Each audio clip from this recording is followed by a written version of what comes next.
আর কিছুদিন পরেই ক্রিসমাস, আর ক্রিসমাস উপলক্ষে আজ আমি আপনাদের সঙ্গে ফার্স্ট কেক রেসিপি শেয়ার করছি। তো আজ আমি আপনাদের তৈরি করে দেখাবো চকোলেট ট্রাফল কেক রেসিপি। এর আগে আমি আপনাদের সঙ্গে একটা চকোলেট ট্রাফল কেক রেসিপি কিন্তু শেয়ার করেছিলাম। আমি এই ভিডিও শেষে সেই ভিডিওর লিঙ্কটা কিন্তু দিয়ে দেবো। তো দেখতেই পাচ্ছেন কেকটা কতটা সফট হয়েছে। তো চলুন দেখে নিই আজকের রেসিপিটা। তবে এই ট্রাফল কেকটার জন্য কিন্তু আমি এখানে রেডিমেড যে কেক মিক্স হয় সেটা ব্যবহার করছি। আর আপনারা যদি বাড়িতে থাকা উপকরণ দিয়ে বানাতে চান তাহলে কিন্তু আমার ওই আগের ভিডিওটা আপনাদের দেখতে হবে। তো এখানে আমি বেটি ক্রকারের এই চকোফাজ কেক মিক্সটা ব্যবহার করছি।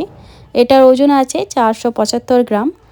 আর দেখতে পাচ্ছেন 330 টাকা এমআরপি লেখা আছে, তবে এটা আমি ডিসকাউন্টে পেয়েছি অনেকটাই। আর এখানে সমস্ত প্রসেসগুলো লেখাই আছে। তো এইভাবেই আমি এটাকে তৈরি করে দেখাবো আপনাদের। তো দেখুন ভেতরের কেক মিক্সটা কিন্তু এরকম। এই প্যাকেটের গায়ে কিন্তু সমস্ত উপকরণের পরিমাপগুলো দেওয়া আছে। আমি এখানে পুরো প্যাকেটটা বানাবো না, এখানে মেজারমেন্টগুলো দেওয়া আছে পুরো প্যাকেটের হিসাবেই, মানে 475 গ্রামের হিসাবেই। এখানে আমি হাফ ব্যবহার করছি, প্যাকেটের মধ্যে যে পরিমাণ কেক মিক্স আছে তার হাফ, আর উপকরণগুলো সেই অনুযায়ী আমি হাফ করে নেব। তো এখানে 4টে ডিমের কথা বলা ছিল, তো এখানে আমি দিচ্ছি 2টো ডিম। এখানে একটা মেজারমেন্ট কাপ নিয়ে নিয়েছি, অবশ্যই কিন্তু একটা মেজারমেন্ট কাপ রাখবেন, এতে করে কিন্তু ইনগ্রিডিয়েন্টসগুলো দিতে অনেক বেশি সুবিধা হবে। 2টো ডিম ফাটিয়ে দিয়ে দিলাম। এখন আমি এর মধ্যে দিয়ে দেবো এই মেজারমেন্ট কাপের হাফ কাপ পরিমাণ জল। নর্মাল রুম টেম্পারেচারের জল এখানে আমি ব্যবহার করলাম। আর দিচ্ছি রিফাইন্ড অয়েল 1/4 কাপ, মানে ওই 2 টেবিল স্পুন।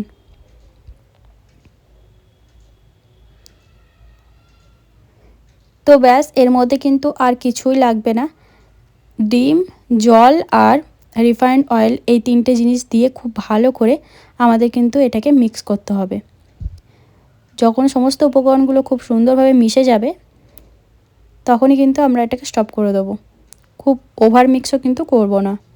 তো দেখুন সমস্ত কিছু কিন্তু খুব ভালো করে মিক্স হয়ে গেছে। এদিকে আমি একটা কেক মোল্ড নিয়ে নিয়েছি। আপনাদের কাছে যে শেপের কেক মোল্ড আছে আপনারা তাই ব্যবহার করবেন। আর কেক মোল্ড না থাকলে যে কোনো অ্যালুমিনিয়ামের পাত্রও কিন্তু ব্যবহার করতে পারেন কেক তৈরির জন্য। কেক মোল্ডের মধ্যে আমি একটা বাটার পেপার দিয়ে দিয়েছি। আর এখন এই কেকের ব্যাটারটা দিয়ে একটুখানি ট্যাপ করে নিয়েছি, যাতে কোনো বাবল থাকলে সেটা উপরে উঠে আসে। কেক তৈরি করার জন্য আগে থেকেই আমি প্রিহিট করে নিয়েছিলাম একটা পাত্র, তার মধ্যে একটা স্ট্যান্ড দেওয়া ছিল। এখন এই কেক মোল্ডটা তার মধ্যে রেখে এখন কিন্তু 25 থেকে 30 মিনিট আমাদের ওয়েট করতে হবে কেকটা বেক করার জন্য। মাঝে একবার 20 মিনিট পর একবার এটাকে চেক করে নেবেন টুথপিক দিয়ে যে হয়েছে কিনা। তো আমি কিন্তু এখানে 25 মিনিট পর একবার চেক করে নিয়েছি। তো দেখতে পেলেন টুথপিকটা কিন্তু একদম ক্লিয়ার ছিল। তারপর কেকটাকে ভালো করে ঠান্ডা করে নিয়ে এখন আমি বাটার পেপারটাকে ওপর থেকে তুলে দিচ্ছি। তো দেখতেই পাচ্ছেন কত সুন্দর একদম জালিদার স্পঞ্জ এই কেকটা কিন্তু তৈরি হয়ে গেছে। এটাই কিন্তু এইভাবেও আপনারা খেতে পারেন, বা চাইলে আর একটুখানি ক্রিম দিয়ে ডেকোরেট করে একদম দোকানের মতো তৈরি করা যায়। তো আজকে আমি সেরকমভাবেই করব। ওপরের এই অংশটাকে একটুখানি কেটে বাদ দিয়ে দিচ্ছি। এখন আমি কেকটাকে 3টে লেয়ারে কেটে নেব। ছুরির থেকে কিন্তু এরকম সুতো দিয়ে কেকগুলোকে খুব ইজিলি কাটা যায়, আর একদম সমানভাবে কাটা হয় খুব সুন্দরভাবে। তো এরকম আমি একটা সুতো দিয়েই কিন্তু কেকটাকে ভালো করে কেটে নিচ্ছি। যেহেতু ট্রাফল কেক বানাবো তো 3টে লেয়ারে কেকটাই কিন্তু কেটে নিতে হবে। এইদিকে আমি ফ্রেশ ক্রিমটাকেও রেডি করে নিচ্ছি। একটা বোলের মধ্যে নিয়ে নিলাম 1.5 কাপের একটু বেশি পরিমাণে ফ্রেশ ক্রিম। ফ্রেশ ক্রিমটা কিন্তু অবশ্যই একদম চিল্ড হতে হবে। এর মধ্যে দিয়ে দিচ্ছি 2 টেবিল স্পুন গুঁড়ো চিনি আর 1 টেবিল স্পুন কোকো পাউডার। এখন এই শুকনো উপকরণগুলোকে একটুখানি এইভাবে আলগা করে একটুখানি মিক্স করে নেওয়ার পর আমি একটা ইলেকট্রিক ব্লেন্ডার দিয়ে ভালো করে ক্রিমটাকে বিট করে নেব। আপনাদের কাছে যদি কোনো ইলেকট্রিক ব্লেন্ডার না থাকে তাহলে কিন্তু আপনারা হ্যান্ড হুইস্কার দিয়েও করতে পারেন, তবে তাতে কিন্তু অনেক টাইম লাগে। আর এই ইলেকট্রিক ব্লেন্ডার দিয়ে কিন্তু মাত্র 3-4 মিনিটেই খুব সুন্দরভাবে বিট হয়ে যায় ক্রিমটা। এই ইলেকট্রিক ব্লেন্ডারটা আমি ফ্লিপকার্ট থেকে পারচেস করেছিলাম। এটার কিন্তু একটা আলাদা ভিডিও আমি আপনাদের সঙ্গে শেয়ার করেছি, আপনারা না দেখে থাকলে অবশ্যই দেখে নেবেন। তো দেখতেই পাচ্ছেন ক্রিমটা কিন্তু খুব সুন্দরভাবে বিট হয়ে গেছে। আর এখানে আমি একটা কেকের স্ট্যান্ড বানিয়ে নিয়েছি হোমমেড।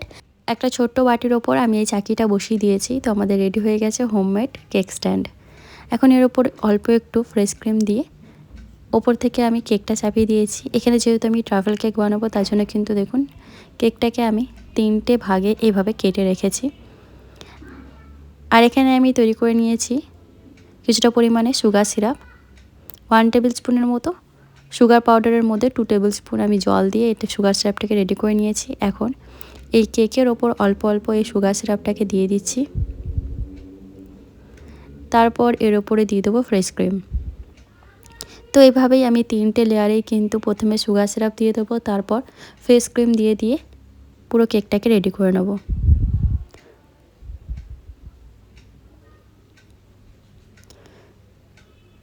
তো সেকেন্ড লেয়ার দেখুন আমি একটা কেকের স্লাইস দিয়ে তার উপর সুগার সিরাপ দিয়ে আবারও ফ্রেশ ক্রিম দিয়ে দেবো। এইভাবে কিন্তু আপনারা রেডিমেড কেক মিক্স কিনে নিয়ে এসে সহজেই বাড়িতে এরকম ট্রাফেল কেক বা চকলেট কেক কিন্তু ইজিলি বানিয়ে ফেলতে পারেন। আর টেস্ট কিন্তু একদমই দোকানের মতোই আসে।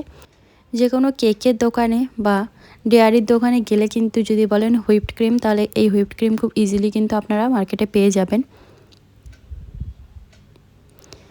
তো এইভাবেই আমি 3টে লেয়ারেই কিন্তু সুগার সিরাপ তারপর এই হুইপড ক্রিম দিয়ে খুব ভালো করে লেয়ারিং করে নিয়েছি। এখন চারিদিকে খুব ভালো করে হুইপড ক্রিমটা দিয়ে দেবো।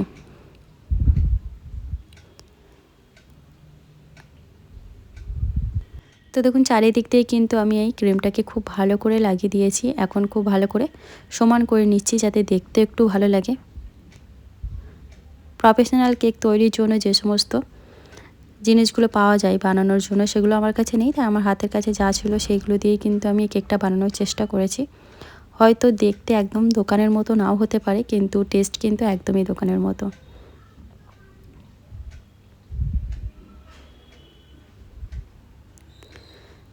তো ভালো করে চারিদিকে ক্রিমটাকে সমান করে নেওয়ার পর ওপর থেকে আপনাদের পছন্দ মতো বা হাতের কাছে যা আছে তা দিয়ে কিন্তু ডিজাইন করে নিতে পারেন। আমার কাছে এই চকলেট সিরাপটা ছিল, তো চকলেট সিরাপটা দিয়ে আমি একটুখানি ডিজাইন করে নিচ্ছি। এর ওপর থেকে আমি এক টুকরো চকলেট এই গ্রেটারে গ্রেট করে দিয়ে দিচ্ছি। আপনাদের কাছে যদি চেরি থাকে চেরি দিয়েও ওপরটা ডেকোরেট করে নিতে পারেন। তো খুব ভালো করে ডেকোরেট করে আমি ফ্রিজে রেখে দিয়েছিলাম অন্ততপক্ষে 4 থেকে 5 ঘন্টা, বা মিনিমাম কিন্তু আপনাদের ফ্রিজে এটাকে 1 থেকে 2 ঘন্টা রাখতেই হবে। তারপর এটাকে একদম ঠান্ডা ঠান্ডা আপনারা সার্ভ করুন, খেতে কিন্তু খুবই টেস্টি হয়। ভিডিওটা ভালো লাগলে অবশ্যই ভিডিওতে একটা লাইক দিয়ে চ্যানেলটা সাবস্ক্রাইব করে আমার পাশে থাকবেন। আপনারা চাইলে এবারে ক্রিসমাসে কিন্তু এরকম রেডিমেড কেক মিক্স দিয়ে এই হোমমেড কেকটা বানিয়ে ফেলতে পারেন, খেতে কিন্তু খুবই টেস্টি হয়। তো দেখুন আমি কেকটাকে আপনাদের কেটে দেখাচ্ছি কতটা সফট হয়েছে, আপনারা এটাকে কিন্তু দেখেই বুঝতে পারবেন।